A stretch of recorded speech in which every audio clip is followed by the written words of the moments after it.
even though Jacob deGrom wasn't at his best in his second A-game spring start. I'm going to talk about why it was so important, why the results don't really matter as much as the pitch count. All that and more on this episode of Locked On Rangers. Let's get into it.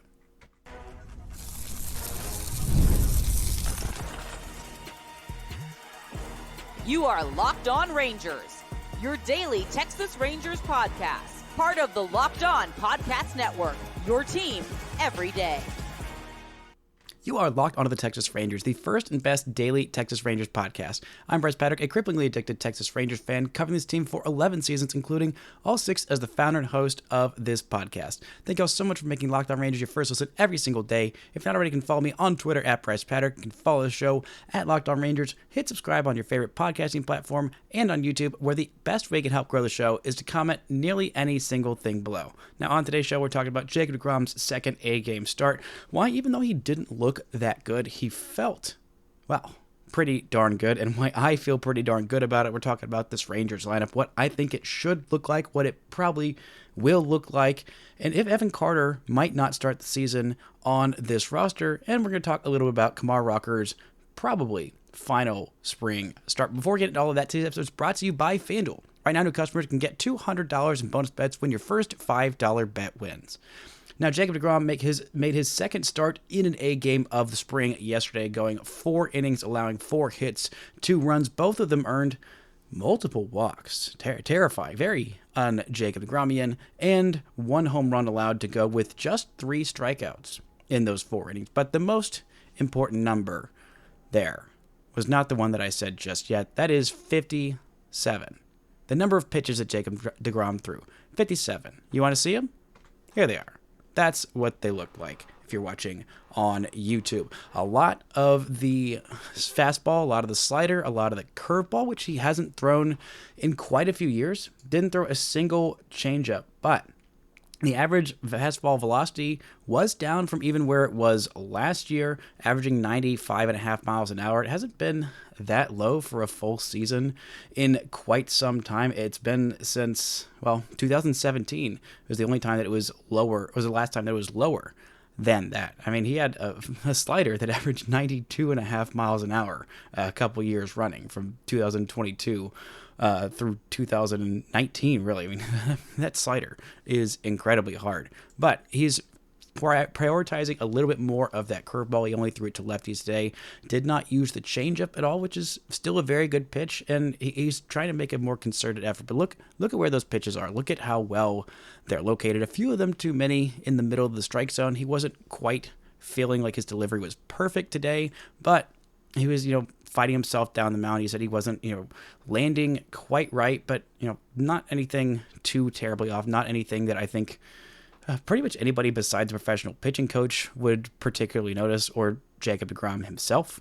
But still, he said he felt very, very good about 57 pitches, about throwing that many pitches. That was around where he was last year when he came back, and he's going to build up to around 70 pitches is what he's looking for in his next spring start, which will almost assuredly be that final tune-up game at Globe Life Field on Tuesday. So that will be the first time for who knows how long we'll see Jacob deGrom, because the Rangers will be on the road for his first start of the regular season, which is kind of annoying, but it is what it is. It's all about getting Jacob deGrom healthy and feeling good. And part of the plan for him this year to stay healthier is to throw a little bit less hard. Maybe he's not going to sit 95.5 miles an hour. Maybe it's more in that 97-ish range where he was last year. And before that, he was averaging basically 99 miles an hour with the fastball. And while he said, I can do that, but it's not been sustainable. I haven't been able to stay healthy while putting that much effort in every single pitch. I mean, in 2021, he averaged 99.2 miles an hour with the four-seam fastball. And even last year at, a lowly 97.3 miles an hour, that fastball velocity is in the top 7% of baseball. I mean, even when he's dialing it back, he's still throwing it incredibly hard. And the velocity with that kind of command is untouchable. But even a little bit less velocity with his elite level command is still very, very good. Heck, in his 2018 season, his best full season, again, 2021 was really the peak, but 2018 was when he won his first Cy Young Award. He was averaging 96 with a fastball. If he can do that, if he can have a 1.7 ERA and throw 220 plus innings, have 250 plus strikeouts, then you've seen he can do it, and he can probably do that again even in his older age. The pitch mix was a little bit different. He did have a sinker that he used. I don't know if he's going to start to bring that back. He had a curveball that he used more frequently. He hasn't used that as much as he has in years past. Wasn't as just four-seam fastball slider heavy, but he's a guy who has pitchability. He's not just a stuff guy. He's a stuff guy with incredible pitchability and command. That's what makes him so special. So dialing it back a bit just so that he can stay healthy for the full season, I think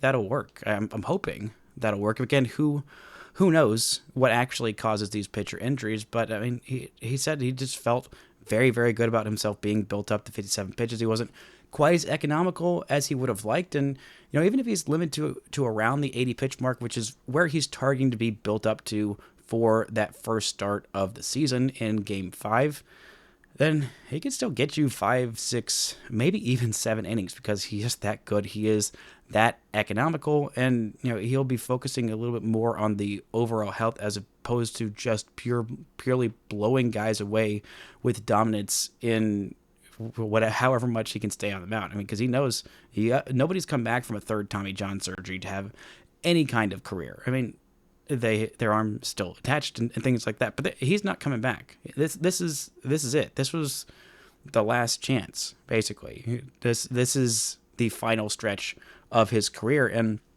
I think it's going to be really interesting to watch how the rest of his career unfolds, because he's a borderline Hall of Famer at this point. If it were me, I'd be voting him because his peak was just so unbelievably good.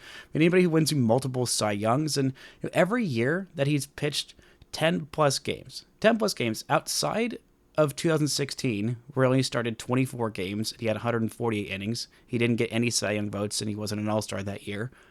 But every other year that he had 10 or more starts, he has finished top 10 in Cy Young voting. I guess after his rookie year.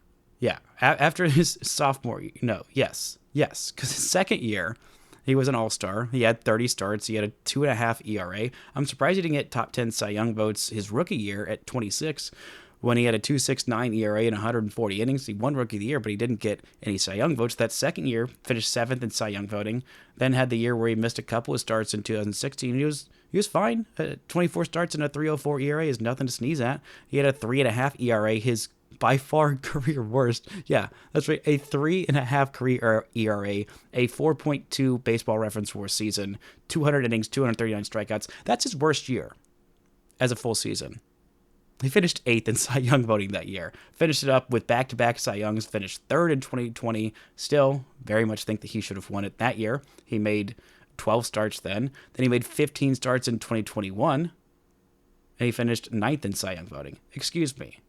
2022, he made 11 starts that year and had a 3.08 ERA and did not finish top 10 in Cy Young voting. So let's say every time he's had 12 or more starts since his third year in the league, he's finished top 10 in Cy Young voting. That is just downright insane how good this guy has been. And getting him for at least 12, if not 15, if not 25, if not 30, which is his goal, 30 starts.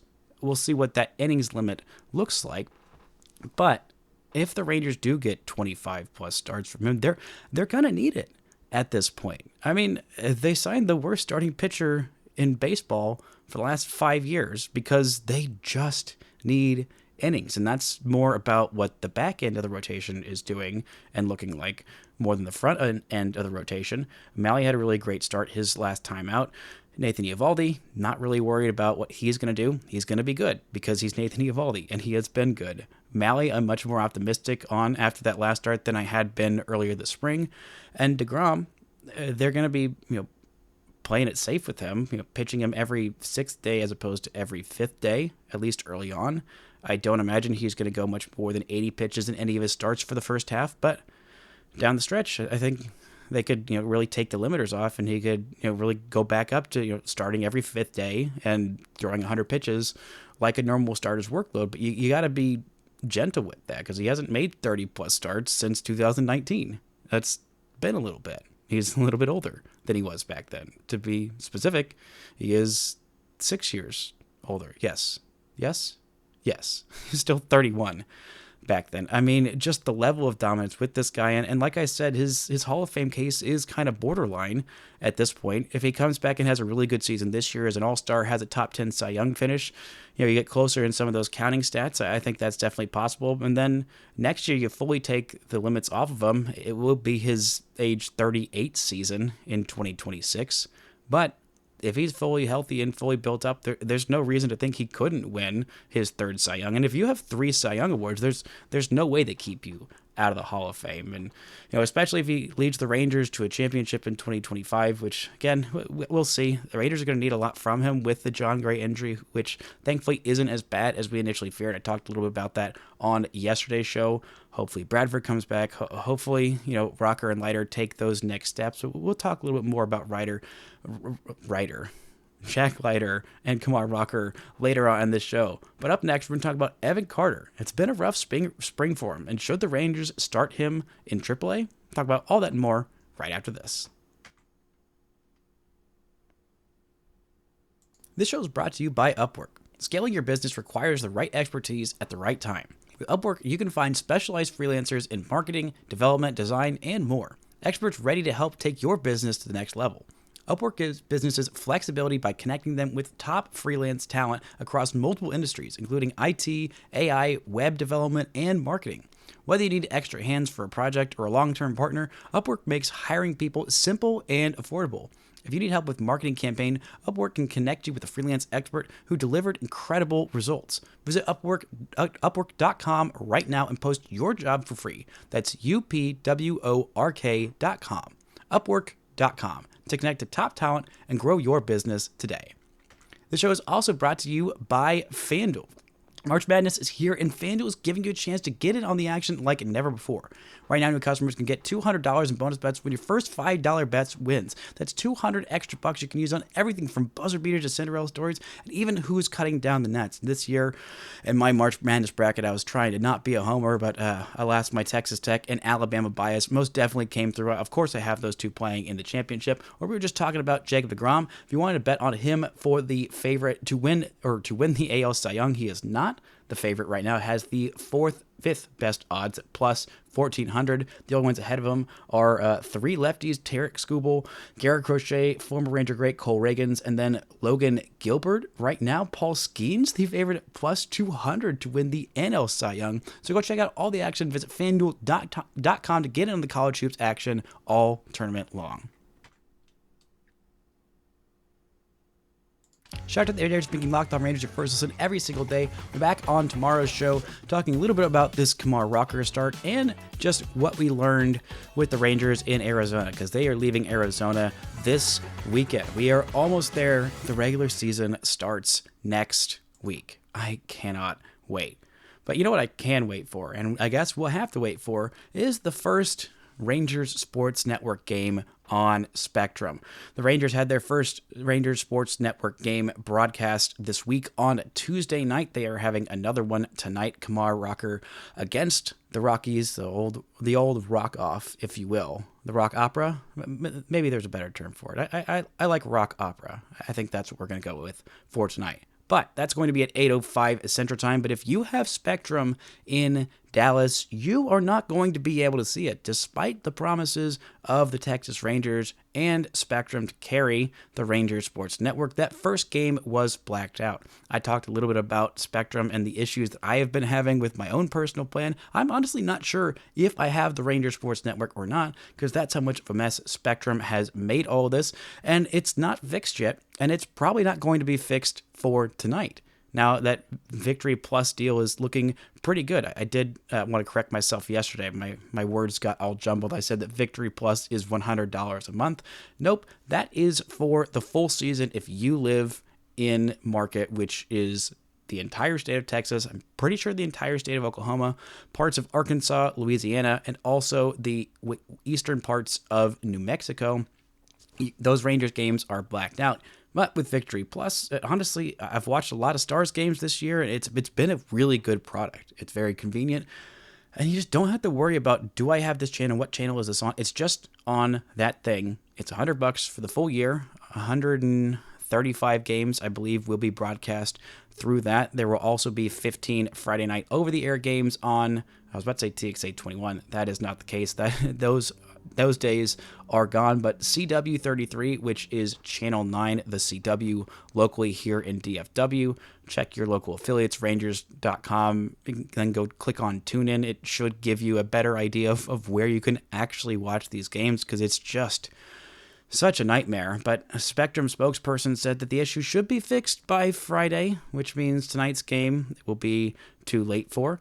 On Saturday's game, I believe that one is one of the CW games. So if you just have a TV with an antenna or pretty much any cable provider in DFW, it should be locally streaming / watching / cabling, whatever it's called, over the airwaves or cable waves, whatever it is. This Saturday, the final game in Arizona, as well as Monday's game, will be on the CW, one of two different games at Globe Life Field against the Royals. Just those final tune-up games.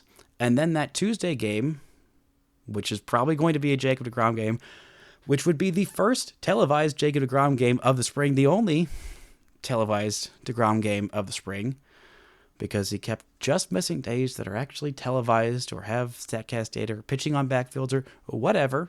That'll be on Ranger Sports Network on Tuesday, I believe, at 3 o'clock in the afternoon, because sure, why not? That's just the way these things go. But it has just been a whole mess for Spectrum. I don't know if DirecTV is having this same problem. It was just blacked out with the way they roll new channels out on Spectrum. It has just been such an incredible mess, and it's so frustrating for Rangers fans who pay so much money for these products. It is so complicated to just find out where the heck to watch games, that this was supposed to be fixed with the new Ranger Sports Network. That was the main issue with Bally. I mean, sure, the quality of their streaming product was horrific, but the actual broadcasts were fine. It was just the ability to get them, how they would ice out these companies, these cable providers, and so there would only be 2 or 3 companies that could actually afford to broadcast their games or wanted to, because their rates were so incredibly high. Now it seems like the Rangers, with their owning their own regional sports network, I thought they would make things easier for people to get broadcasted Rangers games into their homes. I guess the cable version is just too messy, and they want to use that same strategy, it seems like, of just, haggle every single penny they can get. They just wanted to cut out the middleman into it themselves, of Bally's strategy of go to these cable companies, providers, and say, hey, you're going to pay a whole bunch of money if you want to get our broadcast. And most of the cable providers said, go kick rocks. And that's why there are so few cable providers that are providing Bally. And it seems like the Rangers are doing a similar thing. They're just going to be making more money directly because they are cutting out that middleman of Bally, now FanDuel Sports Southwest. But we want to talk about something happy, positive. Nope, we're going to talk about Evan Carter. It's been a really, really rough spring for Evan Carter, not just against lefties. He is 0 for 7 against lefties this spring with 5 strikeouts, and the few plate appearances that I've actually been able to watch on TV have just not been super competitive for him. And I'm a little worried about Evan Carter at this point.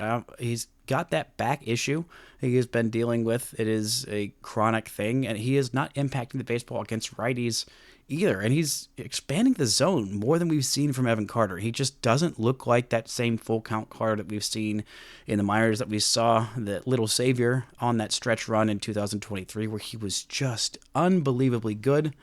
And I'm thinking he might need to start the year in the minors. It has just been rough for him. I mean, he's hitting 200 with on base at 273 this spring in 33 plate appearances. I mean, that's not great, but there are other people on this Rangers team that are doing similar things, but it's just the quality of that bat, the quality of the contact. I mean, it looks a little bit lost out there, which is not something that I've ever said about an Evan Carter at bat. That is the most concerning part of this. And I think, especially with signing Kevin Pillar, with having Leody Taveras having a good spring, And with a couple other guys that are knocking on the door, Dustin Harris has had himself a pretty decent spring. Alejandro Ozuna has looked fantastic this spring. I still think Ozuna is a little bit further away than his spring training 429 batting average and 1242 OPS. Geez, yeah, it's really a 1242 OPS and 36 plate appearances this spring for Ozuna, who has not yet played above AA. But with those guys knocking on the door, I think it could be prudent for the Rangers to start the year with Evan Carter in the minors. It would make things a little bit easier to add Kevin Pillar to the roster and do kind of a platoon split that way, with Leody playing against right-handed pitchers and Kevin Pillar playing in center against left-handed pitchers. But Leody's plate appearances against left-handed pitchers have also looked good this spring. I saw Evan Grant writing about this very conundrum about maybe the Rangers will end up trading their center fielder from the 2023 World Series in Leody Taveras because he's at the peak of his value right now, because they think maybe that value might fall off. I don't think that's going to be the case. I don't think his value is that much higher right now with a decent spring training. Everybody else knows what he did last year. Every other team has the data on that. They also saw what he did down the stretch in 2023. They also saw what he did before the All-Star break in 2023. There's not some secret of, oh, this guy had a good spring training, so now everyone's going to be fooled. Like, no, GMs are smarter than that. Pobos are smarter than that. Baseball teams are smarter than that. And also, you need depth. What if Evan Carter has another season-ending injury with this back injury flaring up? Not saying that's the case. Not saying that that's happening right now by any means, but this is kind of similar to how he looked last year. Although last year he said he was playing injured rather than playing hurt, and he didn't really know the difference, and he made things worse. Now it seems like he knows a bit more the difference, but the results are still not great. I mean, he's not impacting the baseball hard really often at all. I've seen a couple of plate appearances where he's really gotten into one and drove the ball to center field. Hasn't been pulling the ball with authority like he does when he's right. So that's a big part of my concerns with Evan Carter. I think just a couple more plate appearances in the minors, it wouldn't kill him. He's still 22 years old. He hasn't used any of his minor league options yet. I didn't expect him to with how he came onto the scene in 2023. I thought, okay, well, this guy's just your everyday center fielder or left fielder, or wherever the heck you want to put him, because this guy is really, really good. But he's taking some steps back. I mean, I've talked about it with pitchers, but with hitters too. Development is not a linear thing. You don't just, go to the next level, get better, struggle, get better. Then you go to the next level, struggle, get better. That's not how it works for everybody. Sometimes you come up and you look amazing, and then you take some steps back, and then you have some injuries, and then you work through some things, and you get back to the player you were. And that's just kind of how these things go. It's not always linear. I'm hoping that it's sort of linear with Wyatt Langford, and that it's just a straight line straight up for his abilities and his performance. I'm leaning towards that way with how good he's looked this spring and how good he looked in the back half or the final month of the season last year. But with Evan, it has been a little bit more of a circuitous path. And you still have to remember, this kid is 22 years old. He's 22. He doesn't turn 23 until, late August or early September?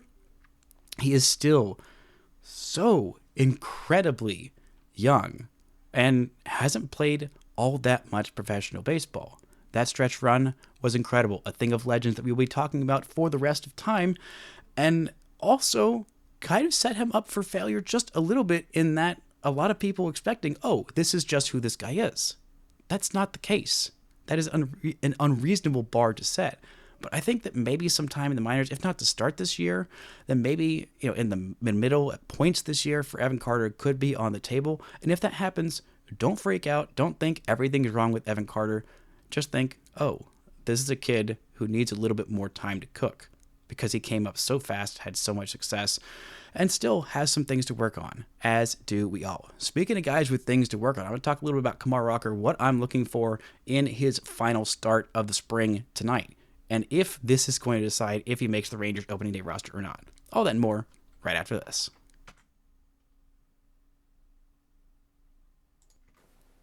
The NCAA tournament is here, and so is the bracket breakdown. Locked On Podcast Network and Amazon Fire TV channels are teaming up to deliver NCAA tournament coverage like never before.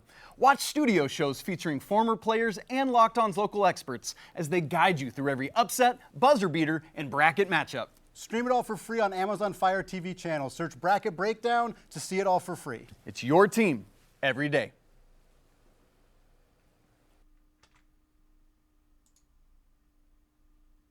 Shout out to the everydayers for making Locked On Rangers your first listen every single day. On Monday's show, I'll be back and doing the first of 4 parts of my season preview. That's right. The real regular season is just around the corner. Now, let's talk a little bit about Kumar Rocker. Rocker is making his final start of the spring. He has made 3 starts in A games that have not gone well. There's been a start on the backfields that went very well, 3 hitless innings of shutout baseball in that game for him on the backfields against Rangers players. But in games that have counted as much as spring training games count, the numbers have been, well, I don't think you need me to tell you. They've been bad. They've been straight up very bad. I mean, a 22.85 ERA. Even if you don't know much about baseball, I could tell you that 22.8 earned runs in 4 1/3 innings of per 9 innings. It's not great. It's only been 11 runs though. It hasn't been 22. It's been 11 runs in 4 1/3 innings, and it's been kind of rough to watch the first couple of them, at least. I mean, the first start, I thought that his command was very, very good. He was just missing his spots. A lot of close misses for him, but close misses are still misses. Was not inducing chase out of the zone like you thought he would, like he thought he would. And it was rough for him. The second start, I would say, was his worst start of the spring. He got hit around a lot in the first inning, got a couple outs, and then came back, got 1 out in the second inning after re-entering the game because he was taken out because he was throwing too many pitches. And the third game, I should say, honestly, he was just really unlucky in that game. He threw, I believe, around 30 pitches in that first inning. I was surprised they let him go that much without pulling him back out. He ended up going a couple of innings, I think 2 1/3 innings in that game. Yeah, 2 1/3 innings because he had 1 inning total in each of those first 2 games. But a lot of it was just soft contact. A lot of it was just, bad batted ball luck. It was just some weak dribblers finding holes, not something that's just a whole lot of hard contact of him, missing his spots a whole lot, of getting just absolutely rocked. That, for lack of a better pun. But it was, I think, very deceptive in how well he actually did. But still, results matter a little bit, at least a little bit. And, the stuff has just not quite been there for Rocker. I keep hammering home that he needs to start using that sinker a lot more frequently. Like, he really does. It needs to be his primary fastball. He needs to stop throwing that 4-seamer so much. He needs to start trusting the changeup a bit. I haven't really gotten a good feel for how good his changeup is because he doesn't have a good feel for it. It doesn't seem like he trusts it. He also apparently has a cutter. He's been saying he's had a cutter, but I have not seen him throw since, I believe, the Arizona Fall League, which was his first couple of outings as a professional. He also had some starts in the Frontier League that draft year back in 2022 when he threw 20 innings in four starts. I can't remember if it was 4 starts in 4 starts of 5 innings or 5 starts of 4 innings. But he was throwing a cutter then, and he was throwing a cutter in the Arizona Fall League when he looked honestly very, very bad.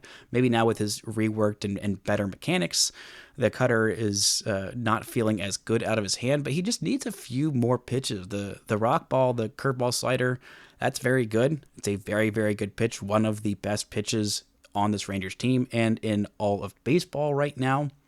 But just that command is a little bit off. The control has also been a little bit off too. He's been walking more than he usually does. That's not something that has been a problem with him at the minor league level or in college. He had a lot better command. He just did not beat himself with walks. He was very economical with his pitch count. That's why initially in the draft, I liked him over Jack Leiter because I had concerns about Leiter not being as economical with his pitch count, also not being 6'5" and having red oaks for thighs and being the son of a former NFL defensive end.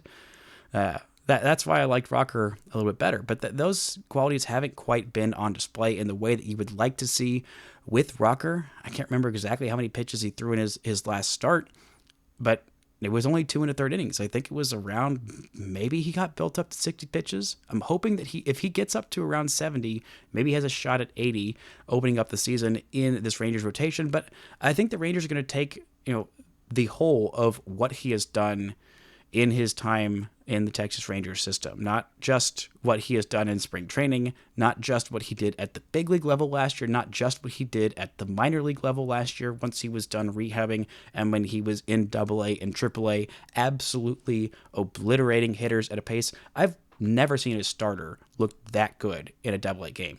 I have seen a lot of AA baseball games. Never seen a starting pitcher look that incredibly dominant and unhittable as Kumar Rocker did. And I saw him a couple times out there. He looked fantastic in Frisco. But this spring, he's backed up just a little bit. Again, like I've said, progress isn't always linear, but with Rocker, I don't know, I go back and forth every day on who should get that final spot. With this signing, with signing Patrick Corbin to just eat some innings, it's kind of a sign of, hey, these guys aren't going to be given a spot. And Bruce Bochy did bring up the possibility of one of Jack or Kumar making this roster, not as a starter, but as a long reliever. That seems kind of crazy to me. That also seems like they are just really not loving what they're seeing from Dane Dunning at all. The fact that Dunning isn't even being considered for a rotation spot at this point should tell you what the Rangers think of Dunning, which is a huge bummer with how well Dane Dunning pitched in 2023 and how valuable he was to this team in years prior, where the Rangers just need somebody to mop up those innings and eat those innings, and Dunning has done that in years past. But last year, it felt like a huge step back for Dunning. It felt like a huge step forward for Rocker. I'm hoping that Rocker and Leiter can both seize this chance to make the Rangers rotation. With Rocker, I think it'd be more likely that he'd be the one pitching in long relief because they're going to be careful about how much he throws, because it's not just that he was coming back from Tommy John last year and only threw 50 innings.